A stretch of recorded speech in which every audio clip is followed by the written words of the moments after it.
వాహనం వెనక టైర్లో చున్నీ చిక్కుకొని మహిళ మెడకు గాయాలు.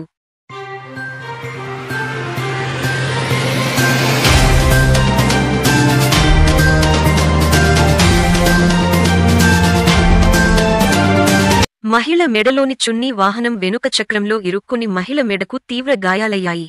స్థానికుల వివరాల ప్రకారం ఇల్లంతకుంట మండలం వల్లంపట్ల గ్రామానికి చెందిన ఎర్రవెల్లి పరశురాం తన కూతురు ప్రసన్నతో కలిసి మాదాపూర్ నుండి గన్నేరువరంకు ద్విచక్ర వాహనంపై వస్తుండగా ఖాసింపేట మార్గమధ్యంలో మెడలో ఉన్న చున్ని వాహనం వెనుక టైర్లో చిక్కుకొని మెడకు ఉన్న చున్ని బిగిసుకుపోవడంతో ప్రసన్న కిందపడిపోయింది. దీంతో ప్రసన్న మెడకు తీవ్ర గాయమైంది. అటుగా వెళ్తున్న కానిస్టేబుల్ సాయి ప్రేమ్ వారిని చూసి మెడ చుట్టూ చుట్టుకున్న చున్నీని తొలగించి పోలీస్ పెట్రోలింగ్ వాహనంలో బాధితురాలని ఎక్కించుకుని మండల కేంద్రంలోని ప్రైవేట్ ఆసుపత్రికి తరలించారు.